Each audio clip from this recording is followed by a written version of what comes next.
بہت اہم اور ضروری چیز ہے، اس کو بہت دھیان سے سنیں، خصوصاً جو لوگ کھرے کھاتے ہیں، پوڑیاں کھاتے ہیں، پان کھاتے ہیں، یا ویسے ہی سپاری سوپ کھا لی ہم نے۔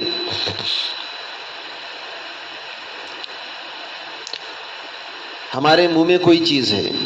کوئی بھی چیز ہو، حلال چیز ہے، تھوڑی دیر کے لیے آپ یہ سمجھ لو کہ سپاری کھائی تھی ہم نے،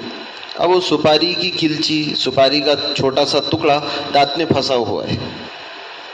دانت میں پھنسا ہوا ہے، کوئی مسئلہ نہیں، کوئی مسئلہ نہیں، دانت میں پھنسا ہوا ہے تو، لیکن آپ اس کو دانت میں زبان سے نکال رہے ہیں، پھر اس کو چبا رہے، پھر اس کو نینگل رہے، اب نماز ٹوٹ جائے گی۔ ایک بار اور سنا،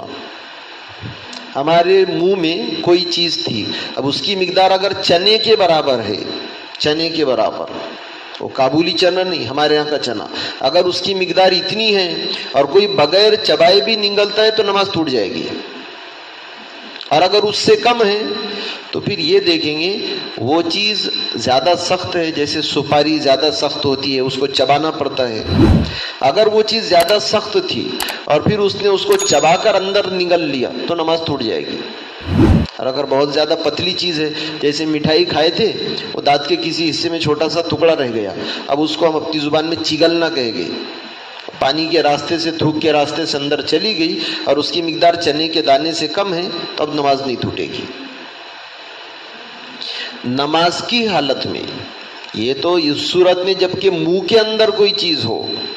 منہ کے اندر کوئی چیز ہو، اب یہ کہ نماز پڑھ رہے تھے، نماز کی حالت میں باہر سے کوئی چیز اندر، اور اس کی مقدار چاہے بہت تھوڑی ہو، قطرہ، اس کو اپنی زبان میں اس طرح کہیں گے، ایک آدمی نماز کی نیت باندھ کر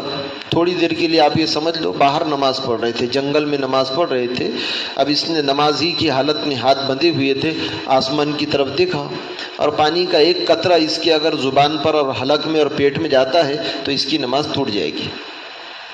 باہر سے اگر کوئی چیز اندر جا رہی نماز کی حالت میں، چاہے چھوٹی سی ہو، قطرے دو قطرے ہو، تو بھی نماز ٹوٹ جائے گی، اور اگر کوئی چیز اس کے منہ میں تھی، پہلے سے منہ میں ہے، وضو کر کے آیا تھا، وہ چیز باہر نہیں نکلی، دانت میں پھنسی ہوئی تھی، تو اب یہ دیکھیں گے کہ وہ چیز دانت کے اندر اخیر تک ہے کہ نماز کی حالت میں اندر نگل لیا، تو اب اس کی مقدار دیکھو، چنے کے مقدار سے کم ہے اور نرم چیز ہے، چبانے کی ضرورت نہیں، بغیر چبائے اندر اتر جائے نماز نہیں ٹوٹے گی۔ چنے کی مقدار سے کم ہے لیکن سخت چیز ہے، جیسے سپاری ہے، اور نیت بندھی ہوئی اور اس کو چبا رہے نماز کی حالت میں، بہت مرتبہ ایسا ہوگا، ہم زبان سے نکالتے اس کو، جیسے لوگ کھلال سے نکال رہے نا، ایسے نکالے، پھر اس کو بہترین چبائے، پھر اندر نگلے ہیں اور نماز ٹوٹ گئی، اور ہم کیا، اے اللہ میری نماز کو قبول کر، نماز پڑھی نہیں تو کیا قبول ہوں گی وہ،